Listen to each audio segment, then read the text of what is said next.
Γεια σας και πάλι από τη Σχολή Οδηγών Φλέγκας. Πάμε να δούμε πώς θα περάσουμε τα σήματα, να κάνουμε ένα τεστάκι. Πάμε να πατήσουμε αυτοκίνητα κατευθείαν στο ψητό που λέμε. Για να δούμε, ξεκινάμε με την πρώτη ερώτηση και λέει «Τελειώνετε το προσπέρασμά σας. Για να επανέλθετε στη δεξιά λωρίδα, τι κάνετε?» Πάμε να δούμε το πρώτο. Περιμένετε να δείτε το όχημα που προσπερνάτε στον καθρέφτη. Αφήνετε να περάσουν 5 δευτερόλεπτα. Όχι. Είναι το πρώτο. Περιμένετε να δείτε το όχημα που προσπερνάτε στον καθρέφτη. Εντάξει. Μόλις δηλαδή το δεις εδώ πέρα, φαίνεται στον καθρέφτη το όχημα. Αυτό εννοεί. Όχι αυτό εδώ μπροστά, αυτό εδώ. Τότε σημαίνει ότι μπορείς να πιάσεις δεξιά. Άρα είναι το πρώτο. Εδώ. Και πατάω επιβεβαίωση. Πολύ ωραία. Πάμε στην επόμενη, τη δεύτερη ερώτηση. Το αυτοκίνητο έχει σταματήσει σε σωστή θέση και γιατί? Δεν έχει σταματήσει σωστά, γιατί πατάει πάνω στη διάβαση πεζών. Έχει περάσει τη γραμμή υποχρεωτικής διακοπής πορείας. Οπότε, η απάντηση σωστή είναι όχι, διότι δεν σταμάτησε πριν την ειδική γραμμή διακοπής πορείας στη διάβαση πεζών. Και το δεύτερο, απαντάμε σωστά. Ποια πινακίδα επισημαίνει, ερώτηση 3. Ποια πινακίδα επισημαίνει κίνδυνο λόγω ισόπεδης σιδηροδρομικής διάβασης χωρίς κινητά φράγματα? Έχω πει επανειλημμένα να το μάθετε απ' έξω, είναι η πινακίδα με το τρενάκι, ετούτη εδώ, η γάμα, χωρίς κινητά φράγματα. Κατευθείαν, δεν χρειάζεται πολλή σκέψη. Να το θυμάστε παπαγαλία. Πατάω επιβεβαίωση. Ερώτηση 4. Ποια είναι η σημασία του σήματος αυτού? Είναι μπλε η πινακίδα, αλλά μας δηλώνει υποχρέωση και είναι κυκλική υποχρεωτική διαδρομή. Το 3 εδώ κάτω. Κυκλική υποχρεωτική διαδρομή. Επιβεβαίωση.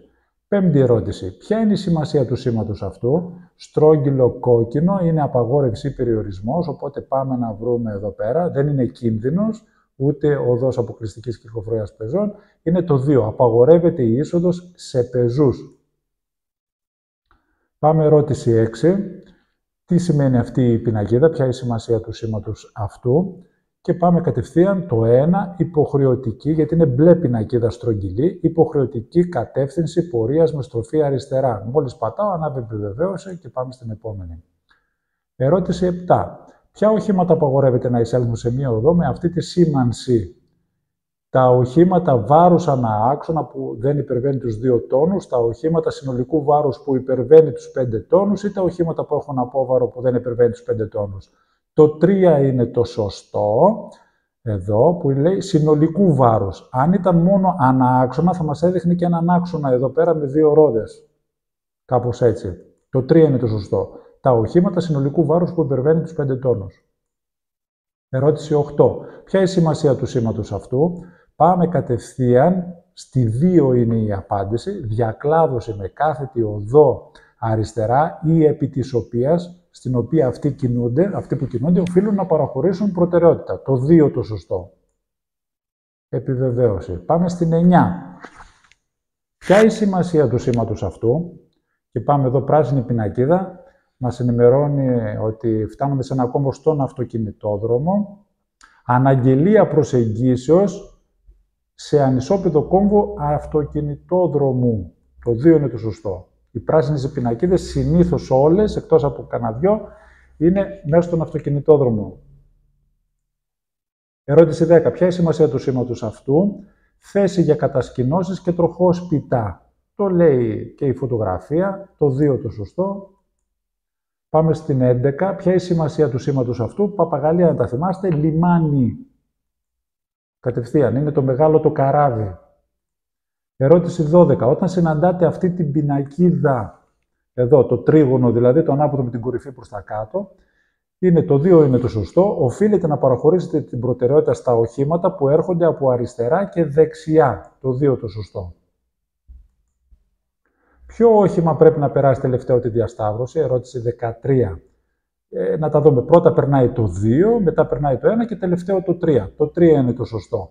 Εάν θέλετε να τα μάθετε, μπείτε μέσα να δείτε το βίντεο που έχω με τις διασταυρώσεις. Είναι βίντεο για τους συνδρομητές, αλλά θα τα μάθετε τέλεια και δεν θα έχετε κανένα πρόβλημα. Είναι βίντεο το οποίο μπορείτε να πληρώσετε το ελάχιστο, 2,99 για ένα μήνα και θα τα μάθετε όλα. Όποιος θέλει. Πάμε στην ερώτηση 14. Ποιο από τα οχήματα έχει πάρει σωστή θέση προκειμένου μετά την αριστερή στροφή να στρίψει αμέσως δεξιά, δηλαδή κάνει αριστερά και αμέσως δεξιά. Το 1 εδώ, αυτό, γιατί με το προχωράει εδώ όπως δείχνουμε με το βέλος, θα στρίβει αμέσως δεξιά. Άρα το όχημα 1. Το απαντάω. Ερώτηση 15. Σε έναν αυτοκινητόδρομο ή έναν δρόμο ταχείας κυκλοφορίας με 3 λωρίδες ανακατεύθυνση ρημουλκείται ένα τροχόσπιτο. Το 2 είναι το σωστό. Δεν μπορείτε να χρησιμοποιήσετε την αριστερή λωρίδα για να προσπεράσετε. Αυτό. Ερώτηση 16. Σε περίπτωση ομίχλης. Το 2 το σωστό. Ανάβετε τα φώτα διασταυρώσεως και τα φώτα ομίχλης.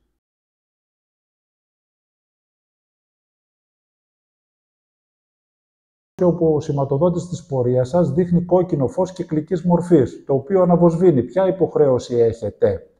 Κόκκινο που αναβοσβήνει. Θα μου πείτε πού το έχω δει αυτό.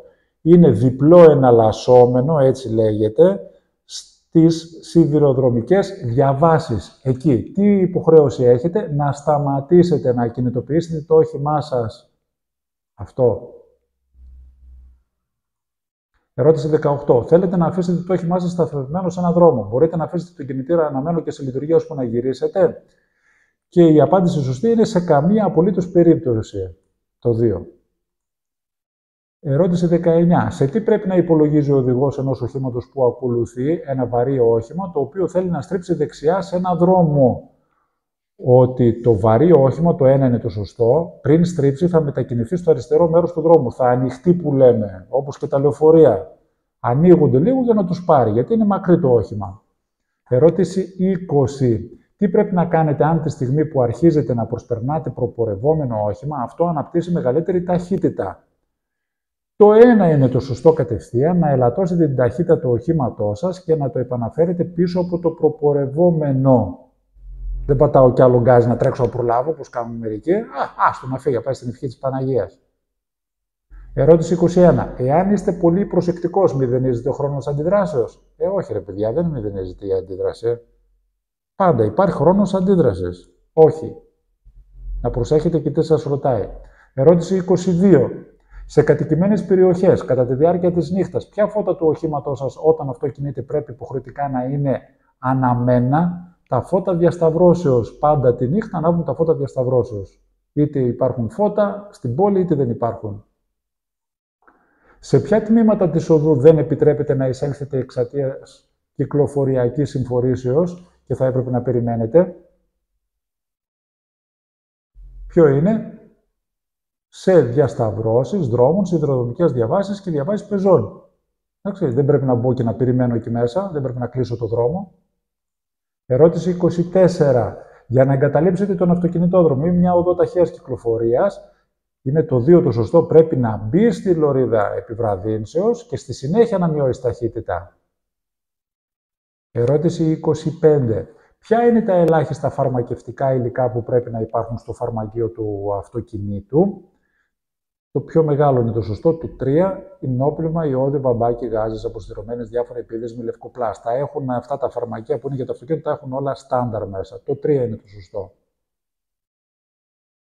Ερώτηση 26. Μετά από μια μεγάλη περίοδο ξηρασίας, ένας δρόμος είναι πιθανό να είναι πιο ολισθηρός πότε? Όταν αρχίζει να βρέχει? Αυτό είναι το σωστό. Όταν αρχίζει να βρέχει, τότε γίνεται λίγο λάσπη. Ενώ όταν έχει ρίξει αρκετή βροχή, έχει πληθεί ο δρόμος. Το 3 είναι το σωστό. Πότε γλιστράει περισσότερο? Όταν αρχίσει να βρέχει. Ερώτηση 27. Ταξιδεύετε με 100 χιλιόμετρα σε ένα ελεύθερο ευθύγραμμο τμήμα του δρόμου. Ένα ελαστικό σκάει και το αυτοκίνητό σας αρχίζει να ταλαντώνεται. Τότε θα πρέπει να κρατήσετε το 2 στιβαρά το τιμόνι και να διατηρήσετε τον έλεγχο ώστε να επιβραδύνετε ομαλά. Κρατάω στιβαρά ώστε να μπορώ να διατηρήσω τον έλεγχο όσο μπορώ. Ερώτηση 28. Σε τι χρησιμεύει ο συμπλέχτης? Το 3 είναι το σωστό, το μεγαλύτερο, για να αποσυνδέει και να επανασυνδέει τον κινητήρα με τα υπόλοιπα μέρη του συστήματος μεταδόσεως κινήσεως. Ερώτηση 29. Πώς θα ελέγξετε ότι λειτουργούν οι αυτόματες ζώνες ασφαλείας? Τις τραβάς με δύναμη. Άρα είναι το 2 είναι το σωστό, τραβώντας τες απότομα με δύναμη. Πάμε και στην ερώτηση 30. Για να μειωθεί η μόλυνση του αέρα που προκαλείται από την κυκλοφορία των βενζινοκίνητων οχημάτων, πρέπει να αποφεύγετε την παρατεταμένη χρήση χαμηλών σχέσεων μετάδοσης, να ελέγχετε συχνά το σύστημα μετάδοσης, να πατάτε τον γκάζ επαναλαμβανόμενα. Τα δύο είναι λάθος, το ένα είναι το σωστό, να αποφεύγετε την παρατεταμένη χρήση χαμηλών σχέσεων μετάδοσης. Δηλαδή να έχει συνέχεια μικρή ταχύτητα και να μου γκρίζει το αυτοκίνητο, αυτό εννοεί. Για πάμε να δούμε και τι κάναμε. Τέλος εξέτασης. Επέτυχε. Κοιτάω εδώ, σωστή, για να δούμε πως έχω κάνει λάθος. Όλα σωστά. Αυτά για σήμερα. Μην ξεχνάτε, όποιος θέλει, έχω και άλλα βίντεο για αυτούς που γίνονται μέλη του καναλιού, για ερωτήσεις, για απορίες και κάποια βίντεο που αφορούν κάτι περισσότερο. Όποιος θέλει κάποια υποστήριξη, είτε τηλεφωνικός, μπορεί να γίνει μέλος. Σας ευχαριστώ πάρα πολύ. Σχολείο Οδηγών Φλέγκας. Να είστε όλοι καλά. Γεια σας.